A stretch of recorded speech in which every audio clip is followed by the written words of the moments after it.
Oggi ti porterò con me in una città nordica dal fascino unico. Andiamo ad Oslo, in Norvegia.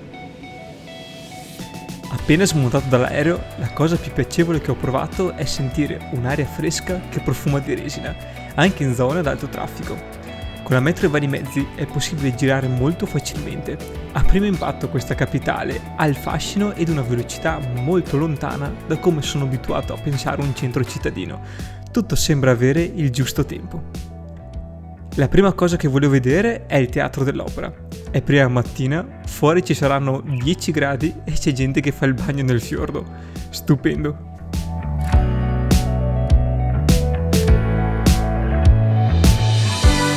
Siamo arrivati a Oslo. Siamo arrivati ad Oslo. Questo è il teatro dell'opera, un mix di marmo, vetro e legno, un edificio incredibilmente moderno. Sembra emergere dalle acque e colpisce per le sue forme. È posizionato sulle sponde del mare del nord, di fronte al fiordo norvegese. La sua forma particolare consente di salire su di essa per vedere il panorama dall'alto. Vicinissimo al teatro c'è un museo assolutamente da non perdere, il museo di Munch. Al momento della sua morte, nel 1944, Edvard Munch non aveva eredi a cui lasciare il suo patrimonio, perciò scelse di lasciare tutte le sue opere in possesso alla città di Oslo. Questo museo raccoglie molte di queste opere e altre mostre temporanee. Ci sono molti piani da esplorare e vi assicuro che è bellissimo.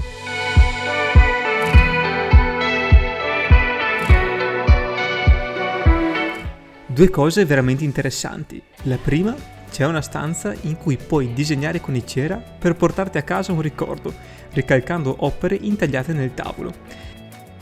Ma soprattutto, salendo all'ultimo piano, è possibile godere della bellezza della città, moderna ed affascinante.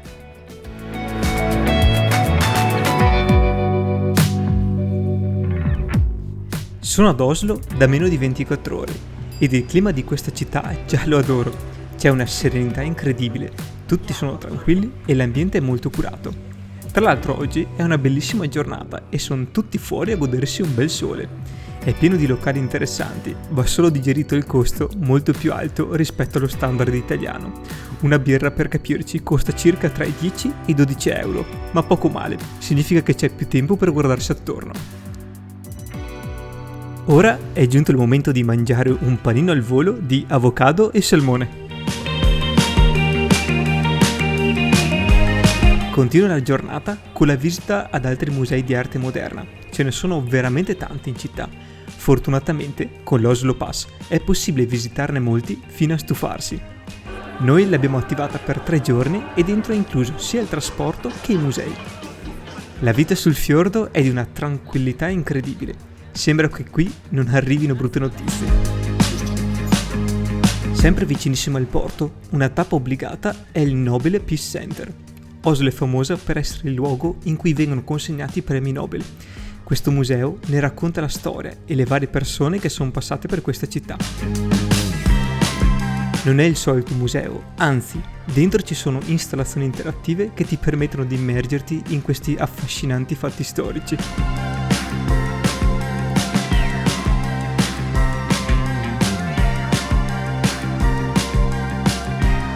Ultima tappa di oggi, il comune di Oslo.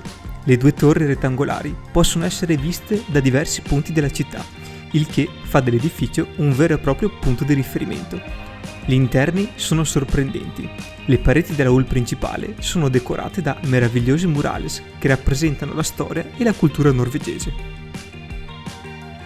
Salendo la scalinata principale sarà possibile accedere alle diverse sale aperte al pubblico e godere di una vista mozzafiato sul porto.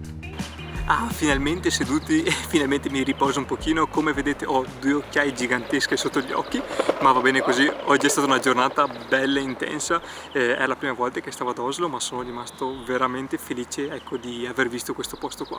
La prima cosa che mi ha colpito tanto, come avete visto dalle immagini, è tutta l'eleganza, la tranquillità e la modernità di questo posto qua. Vi posso assicurare che sembra di essere dentro un film, sono tutti serenissimi, felici, c'è proprio tanto relax anche nel modo di fare, di vivere. Capisco che qua c'è proprio un bel equilibrio tra anche stili di vita, c'è lavoro, tempo libero, e la gente proprio lo sfrutta appieno. Tutti i posticini insomma erano liberi, tutti prendevano sole, oggi era una magnifica giornata e tutti ne approfittavano. Vi posso assicurare che venendo dall'Italia, quindi in un posto in cui sapete benissimo, ecco, che ci sono tante informazioni, come dire, abbastanza negative tutto il giorno da anni a questa parte, finalmente oggi mi sento un pochino, diciamo, rilassato, non ho avuto pressione di nessun tipo e vedo gente che sta proprio bene, c'è un bellissimo mood di vita, quindi la qualità della vita e i posti sono veramente molto molto belli. Mi ha colpito tanto la modernità di questa città qua, ma soprattutto la presenza anche di verde, dell'acqua, della natura. Essendo una città sui fiordi, comunque c'è tutto l'elemento naturale, no? Quindi c'è questa presenza appunto della natura, dei fiordi, della possibilità di vivere bene, insomma sono veramente felice di essere stato qua oggi. Non c'ero mai stato e un'altra cosa che mi ha colpito è che il contante praticamente non esiste, sto girando tutto pagando con la carta, in questo caso qua sto usando Revolut e mi trovo abbastanza bene per il discorso del non pagare le commissioni ad ogni transazione, però insomma esistono tantissimi brand per questo tipo di operatività. Una cosa che invece ho imparato e vi consiglio, se venite qua, c'è un'app che si chiama Oslo Pass o Oslo Card, non mi ricordo più, però in pratica con questo pass tu hai 3 giorni in questo caso in cui puoi sia usufruire dei mezzi pubblici che entrare nei musei, e questa cosa qua è bellissima perché abbiamo visto ben 5 musei oggi e ci siamo anche spostati appunto con i relativi mezzi pubblici. Ecco, un'altra cosa che mi ha colpito sono i prezzi. Avevo letto che comunque erano cari ed effettivamente ero anche preparato un po' psicologicamente, però comunque costa all'incirca il doppio, se non un pochino di più rispetto a come siamo abituati in Italia.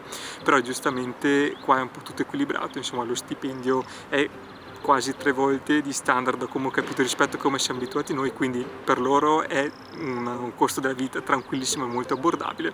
Per noi insomma è un pochino alto, però ecco, con le giuste accortezze si riesce a viaggiare, si riesce anche a visitare senza essere troppo carichi, ecco, dal punto di vista economico. Noi siamo fortunati perché dormiamo a casa di un amico, quindi su questa cosa qua siamo un po' tranquilli, insomma, e quindi riusciamo a mangiare ed arrangiarci in casa. Ecco, sono molto felice, Oslo secondo me è molto molto carina, avevo proprio voglia di stare in un posto in cui ci fosse un po' di relax e soprattutto che ci fosse un clima, ecco, dal punto di vista personale, che fosse rilassato, piacevole, e per oggi sono stato proprio felice. Tra l'altro abbiamo beccato una giornata bellissima, in questo momento è aprile, oggi è il 22 aprile e c'erano 22 gradi, io sono l'unico con la felpa, qua giravano già tutti in costume e tutti in maglietta ed era molto particolare, insomma, però come dire, posto che vai usanza che trovi, e come tutti i paesi nordici appena esce il sole tutti ne approfittano. Per oggi è stata proprio una giornata bellissima dal punto di vista meteorologico e come avete visto insomma tutti i posti erano veramente stupendi. Ecco, domani e dopodomani non abbiamo ancora programmato tanto, però penso che continueremo questo mood, ecco, di vedere qualche posto chiuso, qualche museo e magari iniziare ad esplorare un po' la parte un po' più naturalistica. Spero che le immagini vi siano piaciute e perlomeno questo primo pezzo di viaggio vi sia piaciuto e ci vediamo domani insomma con il proseguo di questo viaggio. Ai fornelli stasera c'è Alberto, ci ospiterà nei prossimi giorni. Stasera cosa c'è di buono? Tacos Fatti con? peperoni, cipolla, olio, manzo e una salsa al taco norvegese. Stasera tacos, domani sarà un'altra giornata super. Ti aspetto al prossimo episodio.